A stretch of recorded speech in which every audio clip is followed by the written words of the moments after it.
No, I'm sorry, but I would object to going forward anyway right now without the elected county prosecutor who's on this case. She chose not to be here. That's not accurate, Judge. Okay, We your objection's noted. we had a phone status conference 2 weeks ago in which Ms. Schiff will Your objection is noted. Okay? I'm not going to participate in this proceeding without the elected county prosecutor. I think this is a sham that you're going forward. When the court was put You're going on to sit notice of here. her unavailability, You're going to sit here.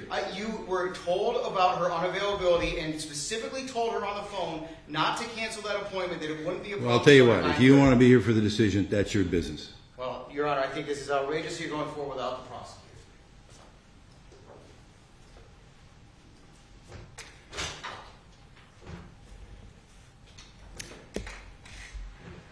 I have prepared my remarks and my decision here today. And I am, I am glad I had the opportunity to spend the night to do some deliberation on this matter and think about it. And you also do the dialysis work? I do. Is that full-time? What do you mean by full-time? Well, it typically means 40 hours a week, something like that. I wish I worked 40 hours a week. And so does my family.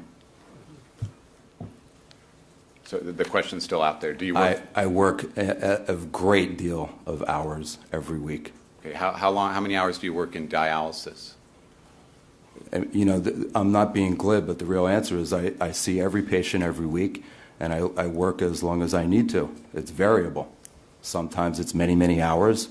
Sometimes it's less hours. Approximately how many hours a week do you work in dialysis? I don't know. I couldn't quantify that, sir. I don't keep track of that. You can't give me a range?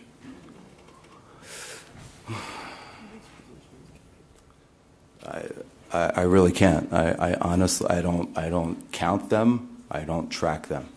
Is there a reason why it's so difficult for you to answer my questions and it was so easy for you to answer Mr. Chernoff's? Objection argumentative. Sustained. You need not respond. Your next question, Mr. Wall? You can't answer how many hours you work in dialysis. Is that correct?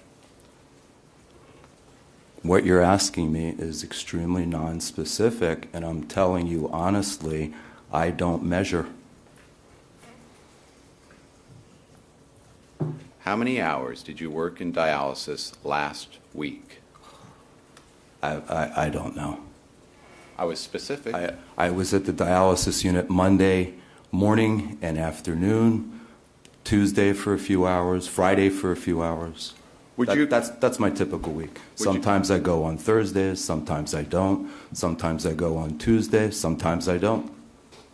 Would you agree that in the field of addiction medicine, that it needs to be confronted as a real clinical disease with very real clinical roots? It's absolutely a brain disease, and it needs to be treated as such. And that's one of the reasons why, to competently handle it, you should have experience to handle it, correct? I believe you're exactly correct. Experience is really important. And from the Cliffside Malibu website, where your picture is posted, it states, as is true of any disease, addiction can only be overcome with intensive medical specialized care.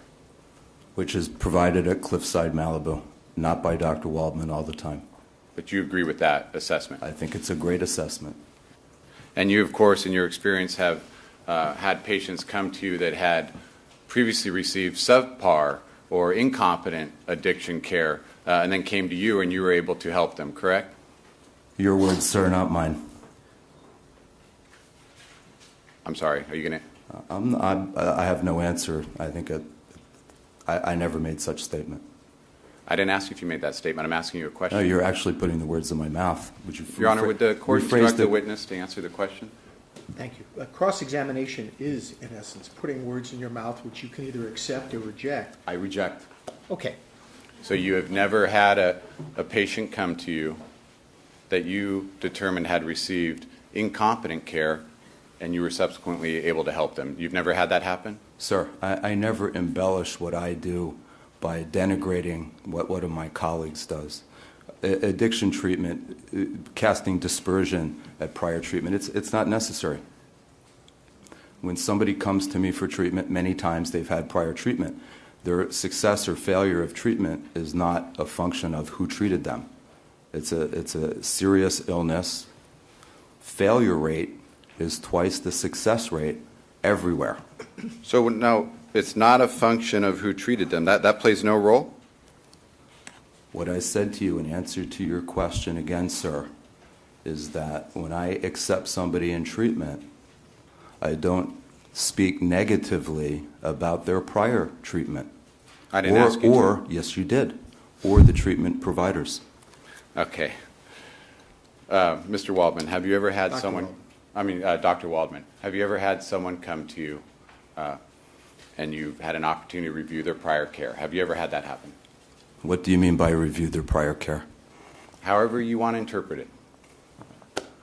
You're asking the question, sir. If you ask me a Your Honor, will specific the question, court instruct the witness to answer the very simple question? Are you able to, or do you want it re-asked? I would like it re-asked, please. Mr. Walgren? Have you ever, by any means, whatever you want to put into your answer, have you ever had a patient come to you where you evaluated, by whatever means you want to say, Dr. Waldman, where you've evaluated their prior care as it relates to addiction medicine? Yes. Okay. And have you ever had a situation where you did such an evaluation and determined that they did not receive proper care as it relates to addiction medicine? Yes. There. Thank you. And when you've had those situations where you determined they had not received proper care as it relates to addiction medicine, have you, as a specialist, been able to help them? Sometimes I'm sure I have. Thank you.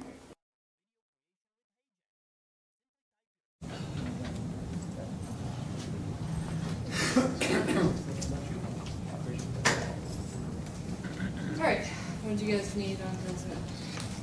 Good morning, Your Honor. Larry Thorne on behalf of Mr. Hillsman. If I may, Judge, just wanted to address a couple of minor issues. This is a copy of the case that was cited in the memorandum to the court. This is the Shafizadeh versus Shafizadeh case. Your Honor has indicated that on Friday that this case is going to be set for a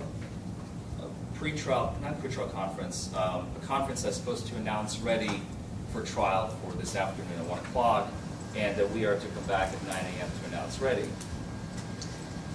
Once again, I would like to remind the court, as we stated in the memorandum that was submitted on Friday at 11:40 a.m., Jackson v. Commonwealth, 806 Southwest 2nd, 643 on page 645 states, a judge has no alternative but to step aside or to stay proceedings pending the determination of the challenge by Chief Justice Minton of the Kentucky Supreme Court. Furthermore, Shafizadeh versus Shafizadeh, the case that I just handed a copy of to the court, states that the trial court, meaning this court, is without jurisdiction to proceed in the matter until the Chief Justice acts or until a special judge is designated, end quote. This is Shafizadeh versus Shafizadeh, 444 Southwest 3rd, 437, I believe on page 441. Mr. Foreman, I believe that's what we're waiting for. If I may finish, Your Honor, I'm getting to my point.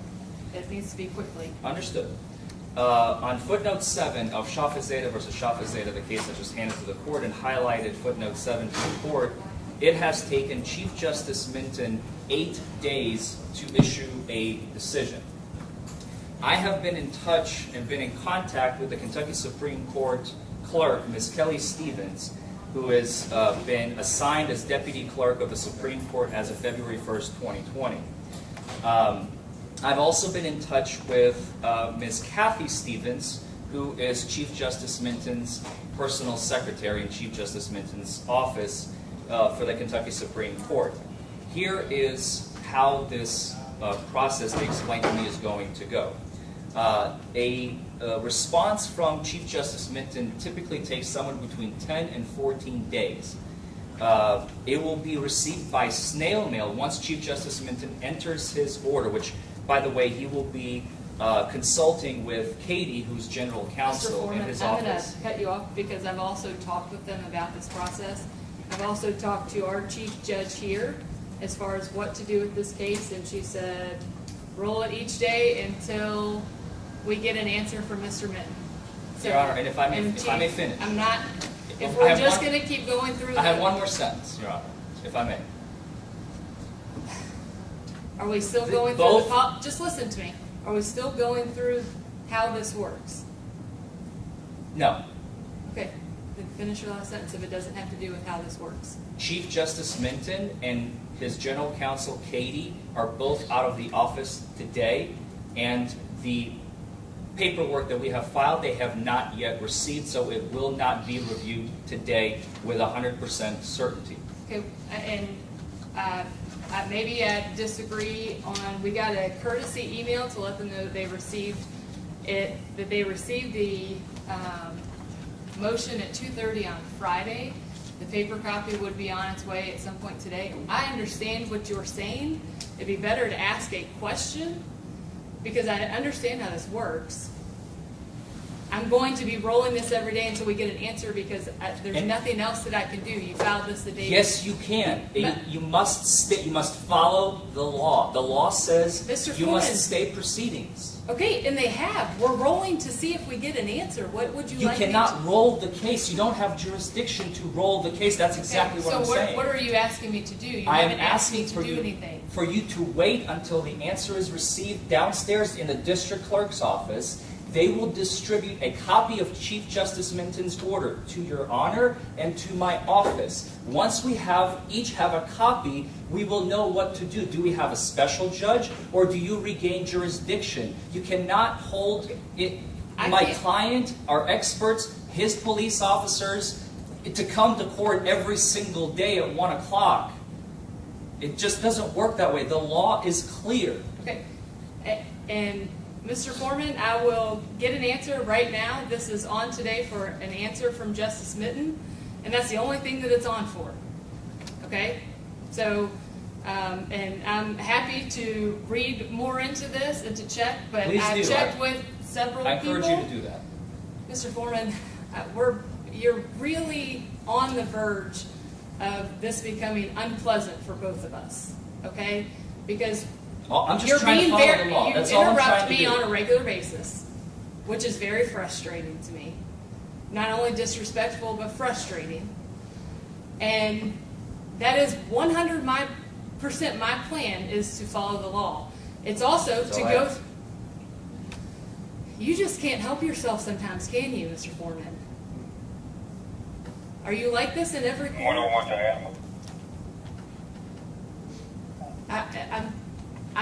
I tried to let you talk, and I would like you to let me talk. I don't need your side comments on everything that I tried to say. I am going about this with the direction that I have had and talking to other people that have gone through this. If it comes back that I am not recused from this case, we will move forward immediately. It was set for trial on Friday.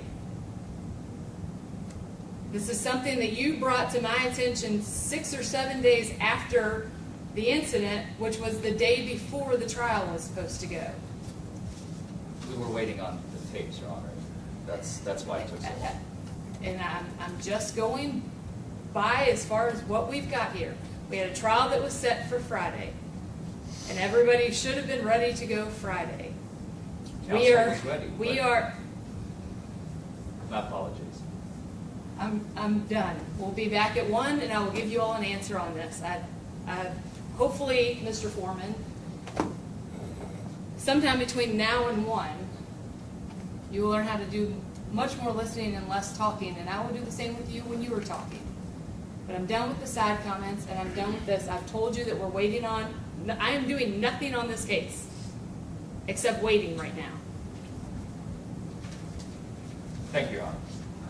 Thank you. For reconsideration, you did on the one motion, and in fact, I granted your motion for reconsideration. That was not our motion. Excuse me. I I did. I granted. We did not move That to was reconsider. their motion.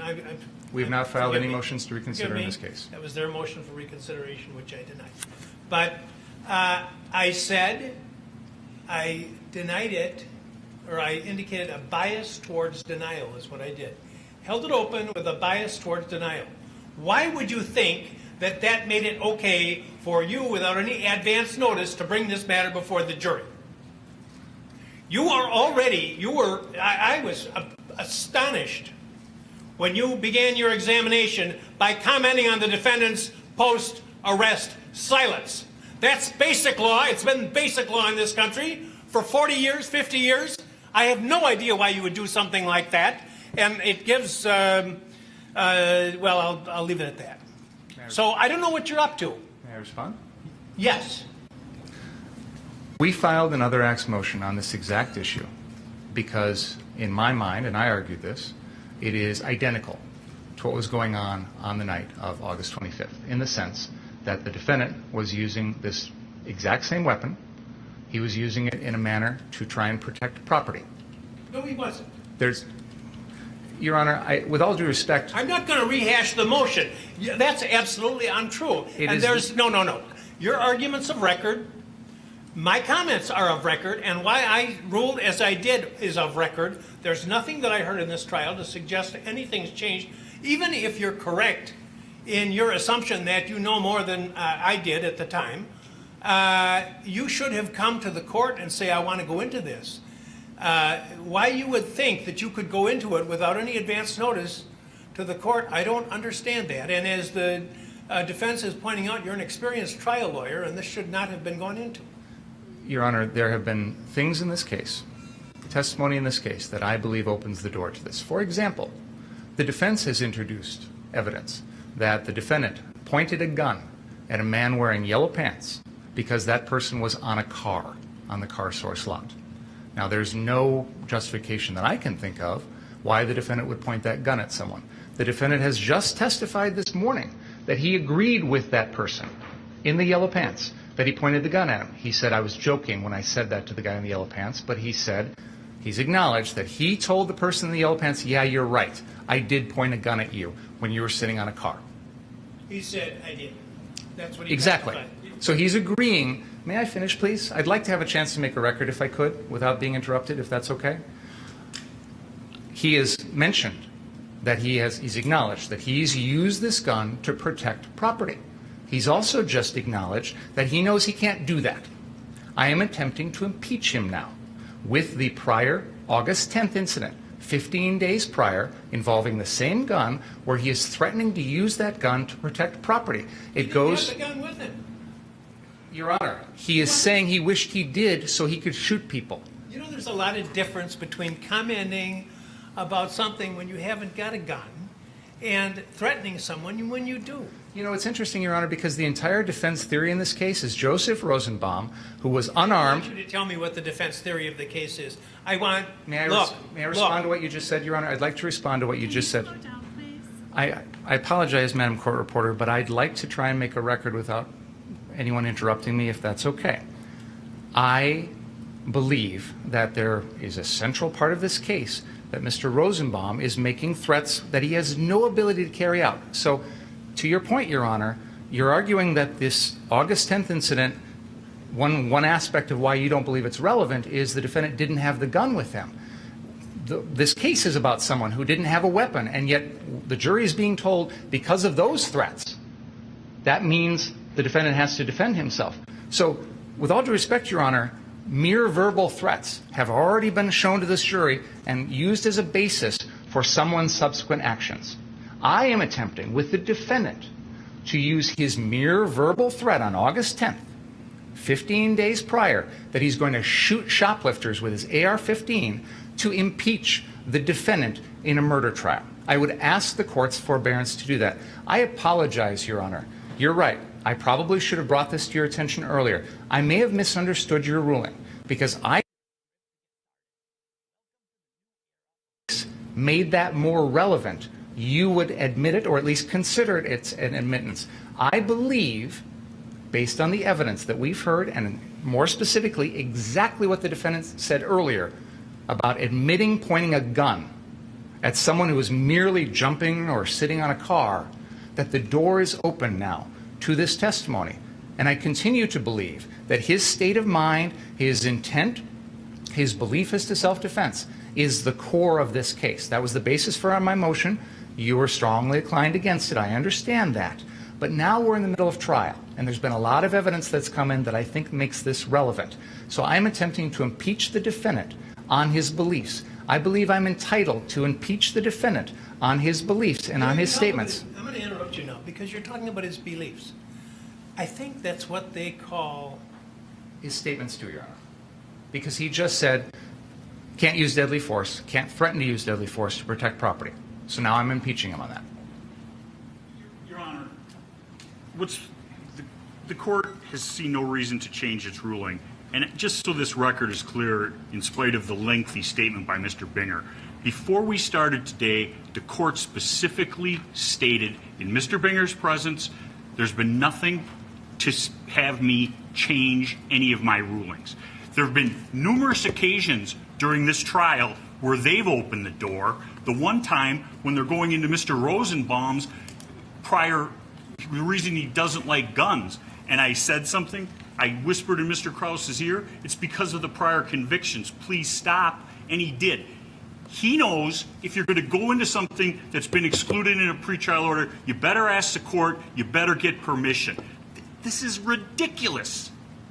It wasn't excluded, Your Honor. You know why it was excluded in the first place? Because it was propensity evidence. That is exactly what 90404 is designed to prevent. You're talking about his attitudes. His attitude is he wants to shoot people. Now, I've admitted that kind of evidence in other trials when it's been appropriate. I didn't admit it in this case because, to me, what I've heard in this trial, and by the way, Mr. Richards absolutely correctly points out that just hours ago, I said I had heard nothing in this trial to change any of my rulings. So why? Testimony, Your Honor. Pardon me? That was before the defense Don't testimony. get brazen with me. You knew very well. You know very well that an attorney can't go into these types of areas when the judge has already ruled without asking outside the presence of the jury to do so. So don't give me that. That's number one. Number two, this is propensity evidence. I said at the time that I made my ruling, and I'll repeat again now for you, I see no similarity between talking about wishing you had your AR gun, which you don't have, so that you could fire rounds at these thought to be shoplifters, and the incidents in these cases, which are not, there's nothing in your case that suggests the defendant was lying in wait to shoot at somebody or reflecting upon the shooting for a vast amount of time. Every one of the incidents involves matters that involve seconds in time. So I commented at the time, I don't see the similarity, and I don't see the similarity now. If it's not similar, that's the whole rule. Those are all the exceptions to 90404. Check the authorities. Wigmore and evidence. Judge Weinstein. Colonel McCormick. It's the prior act has to bear the signature of the accused, or it has to be so similar as to suggest it's a common plan or something like that. You have an incident where he's making comments about some alleged shoplifters versus crimes that involve instantaneous actions, whether premeditated murder or whether self-defense, that's for the jury to decide. But I don't see the similarity. I said it couldn't come in, and it isn't coming in, no matter what you think. Number two, I have to be concerned that with what Mr. Richards has said about the progress of the trial, and when you were I said you were over the line, close to or over the line on commenting on the defendant's pretrial silence, which is a well-known rule. I'm astonished that would have been an issue. So I don't want to have another issue as long as this case continues. Is that clear? It is. Thank you. Ask the jury to come back in, please.